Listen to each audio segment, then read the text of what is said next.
student. In today's lecture is the continuation of our last lecture, that is the time study on Nereis.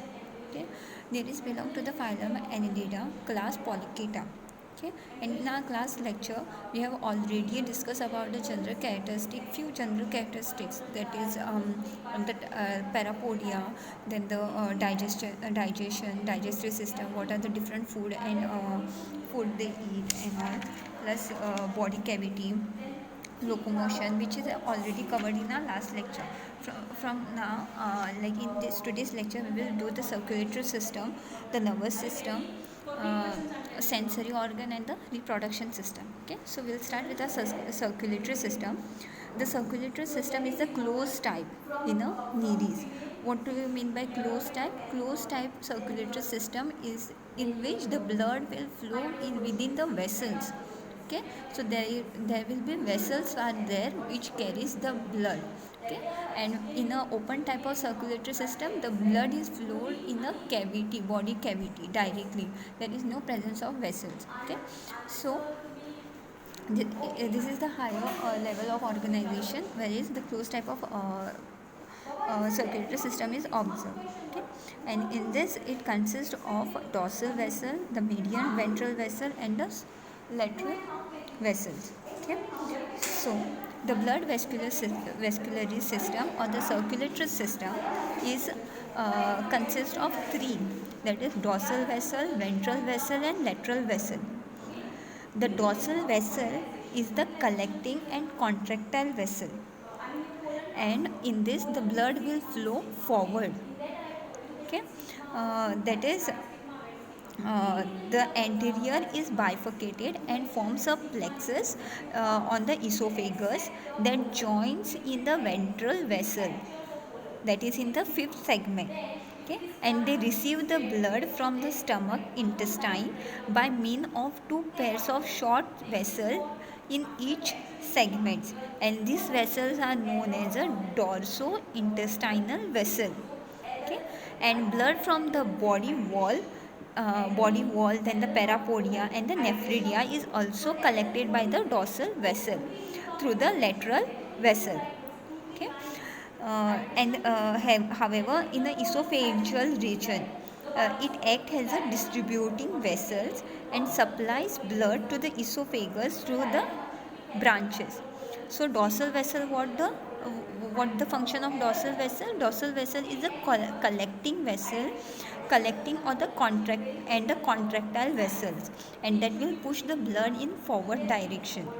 Okay, and these vessels receives blood from the stomach intestine by means of two pairs of short vessels in each segment. These vessels are known as dorso-intestinal vessel. Okay, and they also accept or receives blood from the body wall, parapodia, and nephridia through the lateral by means of lateral vessel. Okay, then next come is the ventral vessel. Ventral vessel, the function is to distribution and non-contractile vessel. Dorsal vessel function is to collecting and the contracting. Okay, contractile function, whereas the ventral vessel is the distributing and the non-contractile vessel, that is the blood flows backward. Okay, backward, so it supplies the blood to the stomach intestine to the pair of short vessels, this known as a ventro-intestinal vessel. Okay, they will be supplies. Okay, whereas the dorsal vessel will receives. Okay, so ventral vessels are supplies blood to the stomach intestine through a short vessel known as a ventro-intestinal vessel, and it also supplies blood to the body wall, parapodia, and nephridia through the lateral vessel. Okay, and at the posteriorly it joins the dorsal vessel by the circumrectal ring in the anal segment. Okay, posterior end is the where the anus is situated, and the anterior end is the where the mouth is situated. Okay, so ventral vessel, what is the difference from the ventral vessel and dorsal vessel? Dorsal vessel is the collecting and the contractile vessel, whereas the ventral vessel is the distributing and the non-contractile vessel. Dorsal vessel will receive blood from the stomach and intestine through dorso-intestinal vessel, and this ventral vessel will supply blood to the stomach intestine by ventro-intestinal vessel. Okay, uh, and even the dorsal vessel will receive blood from the body wall, parapodia and nephridia through lateral vessel, whereas ventral vessel will also supplies the blood to the body wall, parapodia and nephridia through lateral vessel only. Okay, what is this is about dorsal and ventral vessel. Now comes the lateral vessel. Lateral vessels is in each segment there is first four or five segments. The dorsal and the ventral vessels are connected to either side by two pairs of loop like transverse or lateral vessels. So dorsal and ventral vessel will be connected to this lateral vessels, okay, from where they supplies and receives. Okay. So once again we'll revise the blood vasculary system or the circulatory system of the nares is closed tie.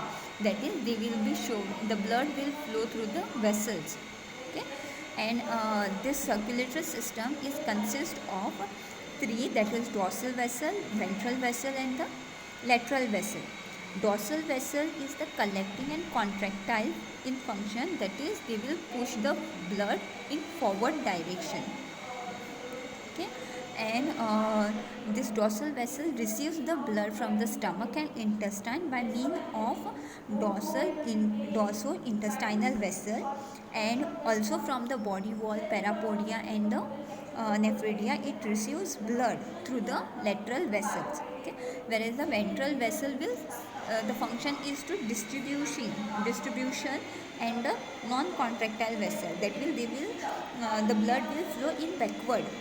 Okay, that is in ventral vessel will supplies blood to the stomach and intestine by ventro-intestinal vessel, and they also supplies blood to the parapodia, body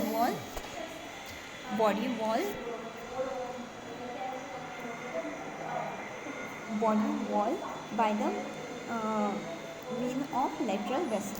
Okay, whereas the lateral vessel are the connection or the are formed on the either side of each segment, and it is connected to at one side it will connect to the dorsal vessel and other side it will connect to the ventral vessel, okay, by the transverse or lateral vessels. Okay, this is about the circulatory system.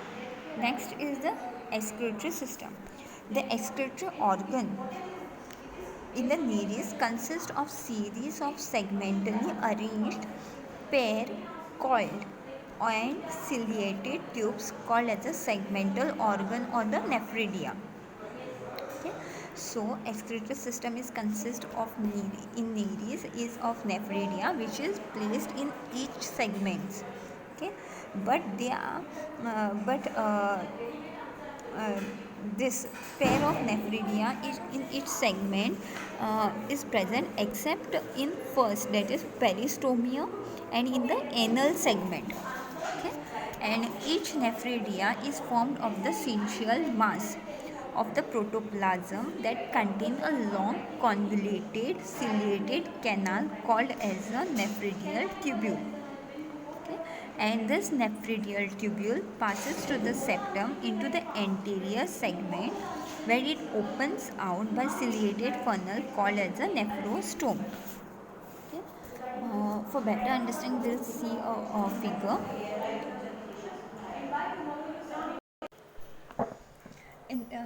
The given figure is of the metanephridia, that is the nephridia in the nares. Okay, so the nephridia is present in each segment of the meres except in the first segment, that is the peristomium, and in the anal segment. Okay, nephridia is formed by a syncytial mass of the protoplasm, okay, that contain a long convoluted tube which is ciliated canal called as a nephridial tube. Okay, nephridial tube, and this nephridial tube passes through the septum into the anterior segment that forms a ciliated funnel like structure called as a nephrostome. Okay, and this nephridium with the nephrostome is called as a metanephridium. Okay. At the posteriorly, okay, at the posteriorly, it opens to the exterior at the base of the parapodium near its ventral serous by a fine pore called as a nephridiopore. Okay, and the chief excretory system in this nereis is the uh, ammonia, in the form of ammonia. Okay, this is about the excretory system. The nervous system, the nereis shows a well-developed nervous system, and it consists of three types, that is the central nervous system, peripheral nervous system, and the visceral nervous system. Central nervous system consists of brain or the cerebral ganglion, or also known as the suprapharyngeal ganglion. Okay? And it is bilobed mass which is situated about the pharynx. In a like it is a similar bilobed mass, one situated about the pharynx, but similar to that, one more is situated beneath the pharynx, known as a subpharyngeal ganglion. Okay, and the brain is connected to this subpharyngeal ganglion by a pair of nerve strands called as a circumpharyngeal connectives. Okay, and this will run on either side to form a ring around the pharynx. Okay, for this I'll show you a figure of a nervous system. So this is the given figure is of nervous system in nereis. The nervous system of nereis consists of central nervous system, peripheral nervous system, and visceral nervous system. The central nervous system consists of brain, that is called as a cerebral ganglion or the suprapharyngeal ganglion, okay, which is bilobed and situated about the pharynx. Okay, similar to that, there is one more which is ganglion which is situated beneath the pharynx called as a subpharyngeal ganglion. Okay, and which is this brain is connected to subpharyngeal ganglia by the circumpharyngeal connectives. Okay, and it encircles the pharynx. Okay. Then from the subpharyngeal ganglion, a double ventral nerve cord arises, which supplies. This nerve cord is supplies to the ganglion in each segment. In each segment, there will be ganglions will be present. So this ventral nerve cord is connected to this ganglion, segmental ganglion, by the connectives. Okay,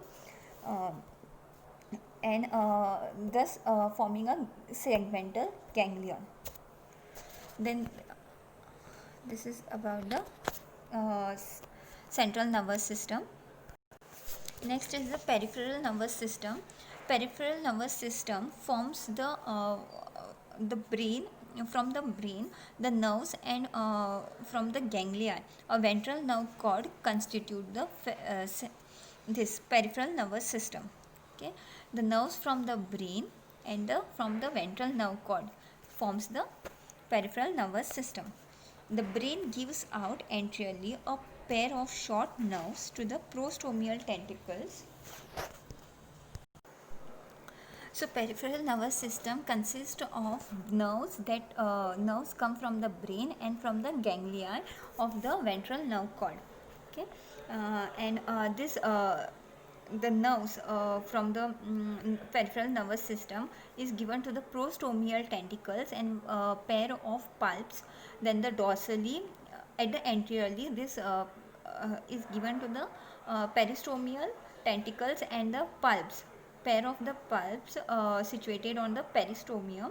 Then in the anterior, in the posteriorly, these nerves are supplied to the eyes, uh, sorry, not eyes, slender nerves to the nostril organ. This nostril organ is a sensory organ. Okay. Then even the subpharyngeal the each ganglion of the ventral nerve cord gives off three pairs.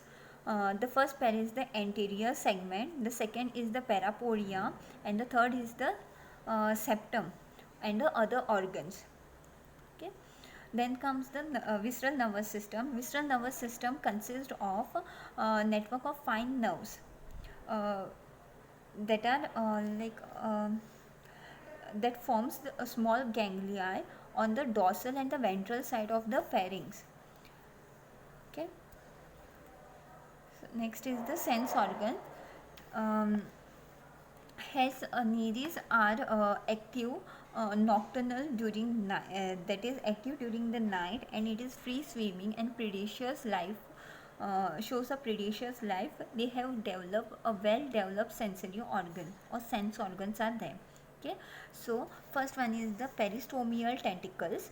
This peristomial tentacles is situated on the peristomial stomia, that is the segment, the first segment, peristomium. Okay, which is in front of the mouth. They have a they form a anteriorly, they have a projects a pair of small cylindrical tentacles. Okay, and this tentacles plays a function as a tactile. Okay, that is the touch sense. Okay, then the next is the peristomial pulps. This peristomial pulps are also situated on the peristomium only, that is they are situated on the either side of the peristomia. It is a pair of the short, thick and muscular pulps, and the function is also tactile, that is similar to the peristomial tentacles. Okay. Then the nostril organs. These nostril organs are placed on each side of the prostomia, uh, and they have a ciliated pits. Okay, and the function is doubtful, that is it is assumed that they supposed to be function as the olfactory or the chemoreceptor. Olfactory and chemoreceptor is related to the smell or the detection of the chemicals, okay, which are surrounded in the environment or their habitat. Okay, then next one is the peristomial cilia. This peristomial cilia has two pairs of cilia, and they are situated at the anterior end of the peristomium. They serves as a function of tactile organ. Okay. Next is the eye. On a dorsal surface of the prostomia, there are four simple eye, and each eye is in a cup-like structure with a pigmented wall which is made up of retinal cells. Okay, and these retinal cells are radially arranged, long and narrow. Each retinal cell is differentiated into three parts, and this the eye is cup like. Okay, so this cup is filled with the gelatinous material that forms or give rise to the lens. Okay, and this gelatinous material is secreted by the retinal cells. The outer exposed surface of the eye is covered with the epidermis, that is formed by giving rise to the or forming a cornea. Okay, and the eye cup is with an opening called as a pupil. Okay. So this is about the sense organ. There are sense organ is basically situated on the cephalized segment okay, that is on the prostomium. Okay, so prostomium act as a sensory or the is important for the organism, because all the sense organ are situated on the prostomium, that is prostomium is in front of the mouth. Okay, it is not a through segment, but it is like extension of the dorsal side of the mouth. Okay, and after that comes the peristomium. Okay, next is the reproductive system. The reproductive system in nereis is they are dioecious or the unisexual, that is sexes are separate.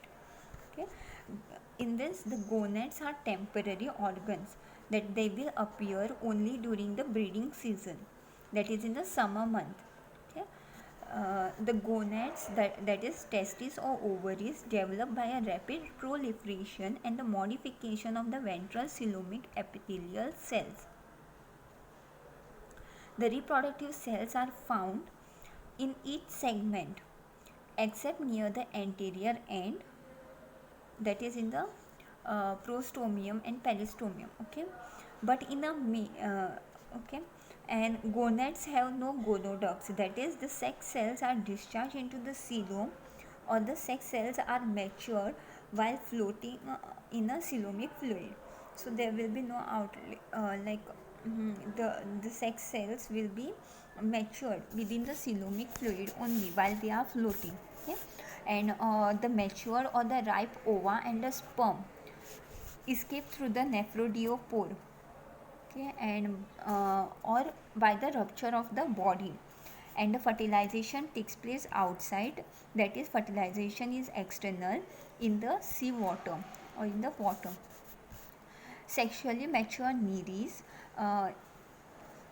basically this nereis shows two stages, that is two different type of stages. First it is said to be a different organism, but after doing the studies it is said that nereis shows the two phases or life stages, that is they show a sexually mature nereis stage and a asexual nereis stage. Okay, that is nereis exhibits two distinct phases in a life cycle, that is non-sexual or the nereis phase and a sexual or the heteronereis phase. Okay, so what is heteronereis phase? Heteronereis phase is a sexually mature nereis. Okay, uh, this is so different from the nereis that for the like before it is said to be a different organism or separate species, but later on after doing the studies the scientist named Malmgren proposed that the heteronereis is not a new species or different species, it is the life stage of the nereis itself, that is a sexually matured phase. Okay, so heteronereis shows us different salient features which differ from the normal like non-sexual nereis phase. Okay, that is it swims actively on the surface of the water.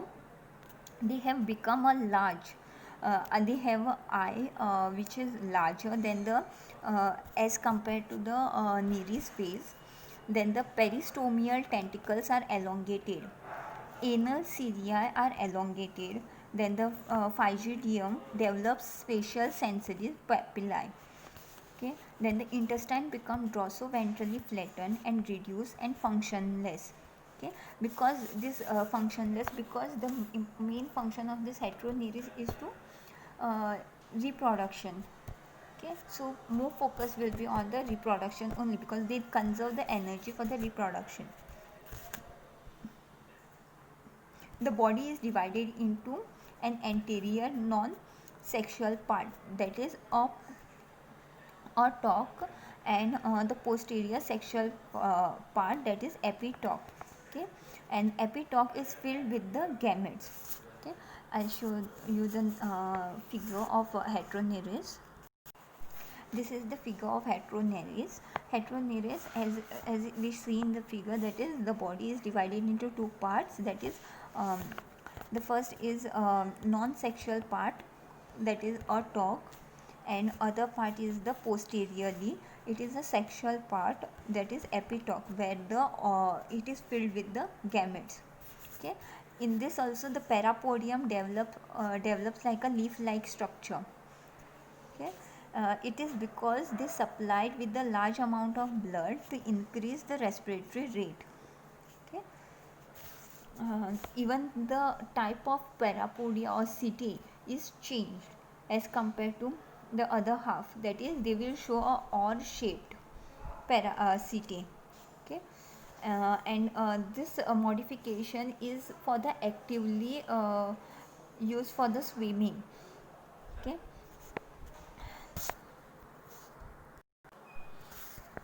Then they show dimorphism, that is sexually dimorphism is observed, that is the male heteroneries is smaller than the female heteroneries.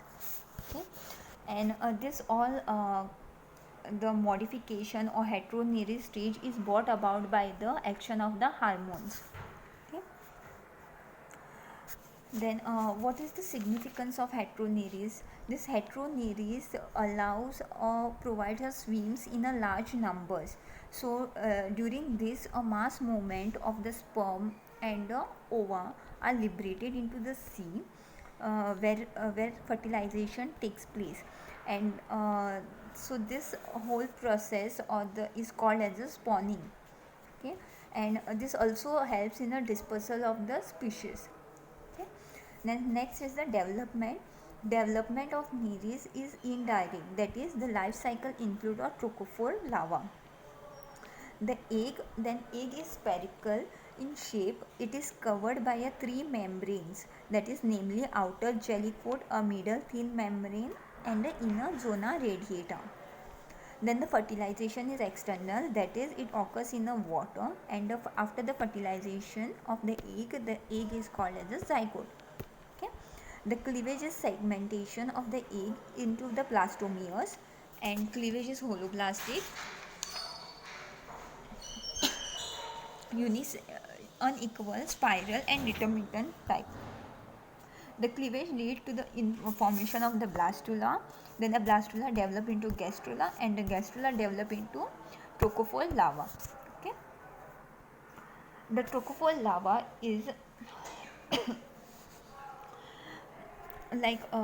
is free swimming larva, microscopic, and the top shaped. Okay. Wait, I'll show you. So this figure trophophore larva, it is a free swimming larva, microscopic, with the top shaped. Anterior end is a broader and blunt, whereas the posterior end is a narrow and pointed. Okay. The body of the trophophore larva is covered with the ectoderm, and at the anterior end, this ectoderm become thickened and form a plate called as the apical sensory plate. Above the apical sensory plate, there is the outgrowth called as the apical sensory tuft is present. Okay. This cilia, that is above the plate, there is a cilia called as the apical sensory tuft. Okay. On a ventral side, the mouth is present. Okay. And the mouth lead into the stomodium, which is followed by the stomach, and the stomach leads into proctedium, which opens out into the anus.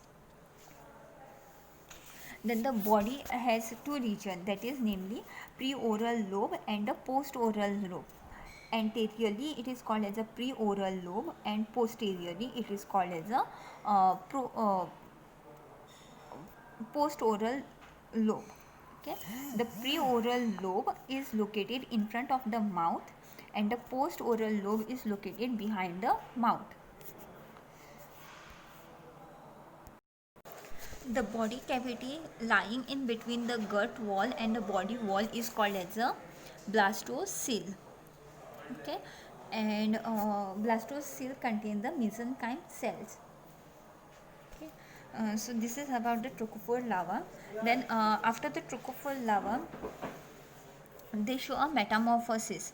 After some days, after living a free swimming life, the lava undergoes metamorphosis. That is, during this stage, pre-oral